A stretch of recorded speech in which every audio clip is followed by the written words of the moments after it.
Do you ever get the sense that you do not belong? Let's talk about it.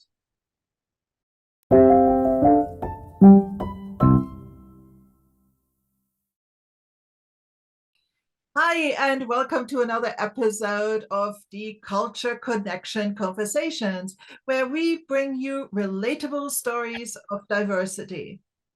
Hi, I'm Philomene, based in the Netherlands. And I am Claudia from Luxembourg. I'm a certified intercultural trainer working with leaders and SME entrepreneurs. And I'm a professional coach working with corporate leaders, entrepreneurs, as well as their teams in tech and beyond.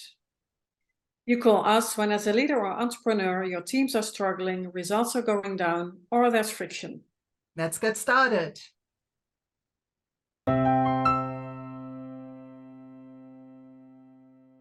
So, Claudia, let's talk today about who do you think you are? It's quite an interesting topic, isn't it? I think you have something to share on it. Yeah. So I lived in America for 20 years and I moved back to Luxembourg, where I am originally from, about 12 years ago. So, one of the differences that I noticed is that America is quite a meritocracy, a merit-based country, meaning that if you're really good at what you do and you're passionate about it and you just do a good job, you can kind of establish yourself and gain a positive reputation, even if you are from more humble beginnings.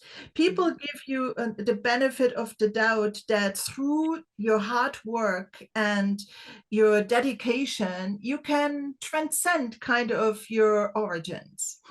And I think that I never really realized that how much I enjoyed it and how much it had become part of who I had become until I had trouble then kind of dealing with some of the not so meritocracy based, merit based behaviors here in Luxembourg. Luxembourg actually, and I'm generalizing here, it's not like that everywhere, but in one particular social club that I am part of, it's kind of much more like boys club, even though they're not all men, mind you. But I'm saying that because it's like you are somebody if you have money, if you know the right people, if you're a pure Luxembourgish person, which I'm not. My mom was from Luxembourg. My dad originally is from Italy, so I'm not a pure blood in their perception. Uh, and and I'm a muggle, yes. And so it's like I notice it in the way that these people interact with me, because my family wasn't necessarily rich and all those kind of things. So the interesting thing is that it reflects in the way that they treat me. So in the observable behavior of the group, where, for instance, everybody's opinion is kind of valued, but mine not so much. Yeah. And it bothers me sometimes. And I think it affects my own sense of belonging. Yeah. Yeah. Belonging. Because Yeah. inside this environment where people discriminate or not, or stereotype you or not, or have their cultural views that, are what they are, um, we all carry in us our very own barometer of belonging. Do I belong here? Do I feel comfortable here? And so on. And, ultimately, I think that you can always make the choice to remove yourself from that situation. Nobody forces me to be part of that social club. I do it because I love what the group does and promotes. Okay. So it's a decision that I make. But I must say that my sense of belonging quite often is challenged in this.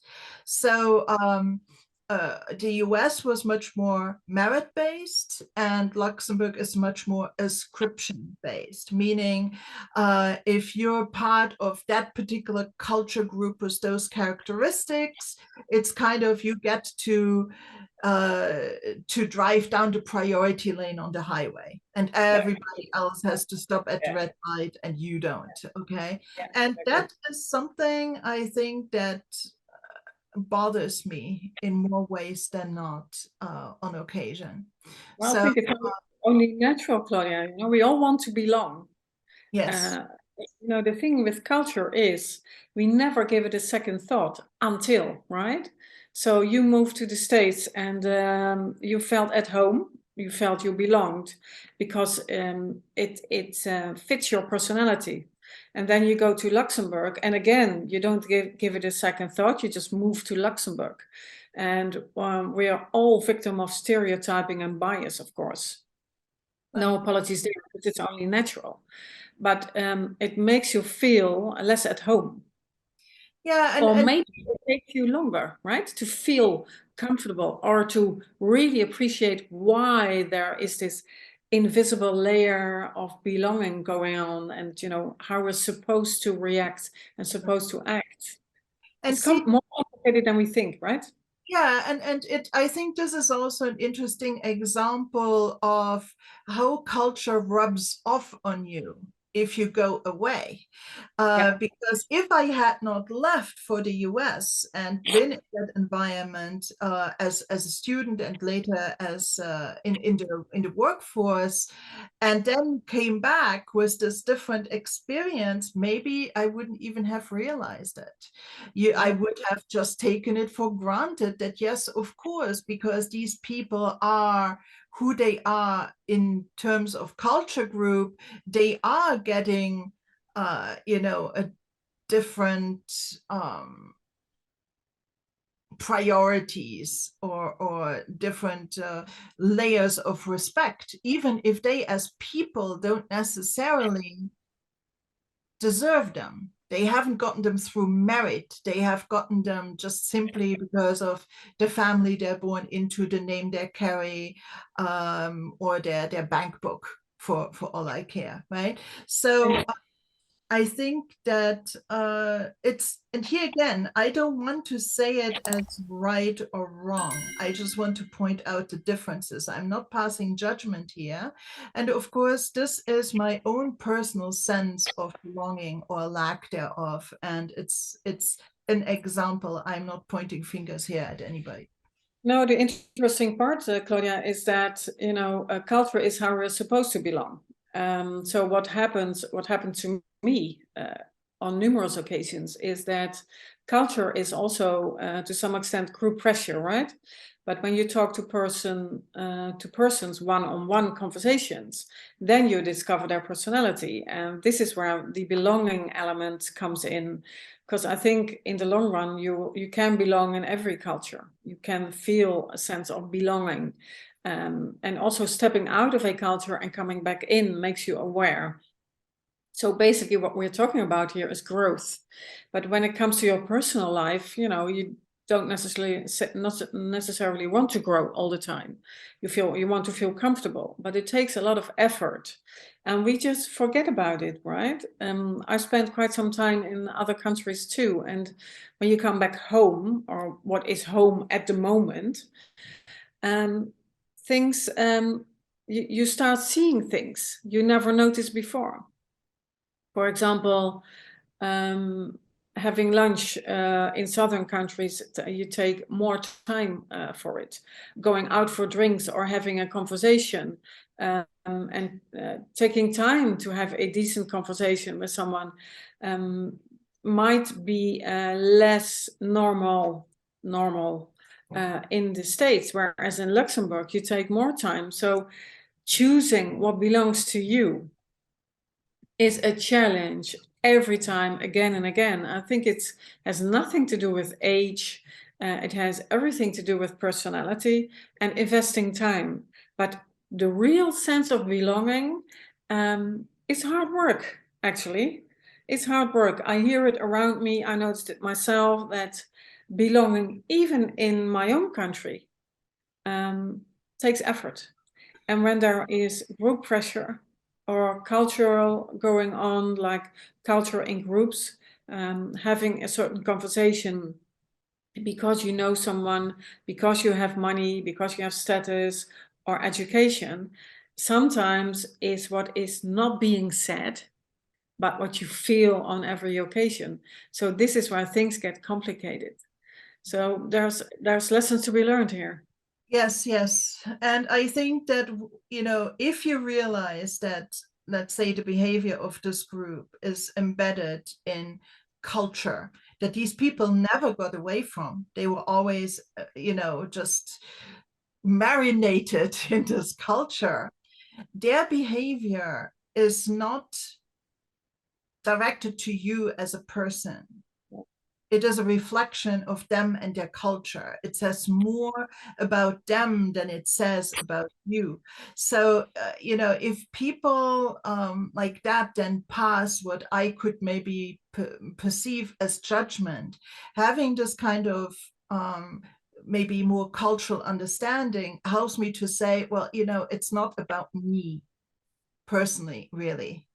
It's about them and how they have learned to react. It's about how they have been able to make sense of their world, and that's what they're used to. And ultimately, it's not about you at all. Meaning, you could take me, Claudia, out of that group and put a similar avatar there, with the same characteristics. They would behave the same way towards that avatar. And so it has nothing to do with me as a person. And so sometimes that helps. But still, sometimes, of course, if your opinion is ridiculed or taken lightly, then it's not a fun thing. But, it's maybe something that you can't change at that moment, right? Yeah, it feels very, very uncomfortable. Yeah, I agree. You always have the opportunity to just leave. I could choose to, not belong there. I could make that decision and it would be perfectly fine. And then it's up to you and your the situation, the context that you're in, to just make your own decisions, whether on occasion you can, put up with it and just, let it kind of slide off, or I whether also think we have to bear in mind, Claudia, that nobody jumps out of bed with the intention to hurt someone else, right? It is what happens, though. So maybe the lessons we learned here is that realizing we don't come across as we think we do, and reaching out to someone who's new into a group, a country, your family, your group of friends, is like reaching out and realizing once again that this sense of belonging is vital for us human beings to exist, basically, right? We need a sense of belonging. And offering a helping hand is what we all need to do. So again, realize belonging is not obvious and it's hard work. Could be the lesson. it's hard work. And as the group or team welcoming a newcomer, every member of that team needs to become aware about how they treat that newcomer. Yep. Because the thing is, these group members that I was referring to, they do not even know they're doing it. Oh, exactly. They do not know they're doing it. If they were to grow a little bit of that awareness, and if even one of them were aware and speaking up and saying, yes, I saw that too, or yes, I think that too, then it would give me, in that case, then credibility. And so it is awareness on their side. It is acceptance of cultural differences also on my side. And all of that needs to grow and mesh in order for it to work out. It's a complex thing. It's not a one-off kind of situation. It's But cultural intelligence. Yeah. Cultural intelligence. Right. It's worth investing, Claudia. We need to invest. Absolutely. Absolutely. And so I hope that this was an interesting example. Do you have anything to add, Philomen? Not for now. Maybe just in conclusion, say that we need to be aware, because it's important to connect, to make the real connection when it comes to humans really connecting, and invest in cultural intelligence, because it applies to all of us. Yep, absolutely. Absolutely. Because you never know when you're going to be on the receiving end of something. Exactly.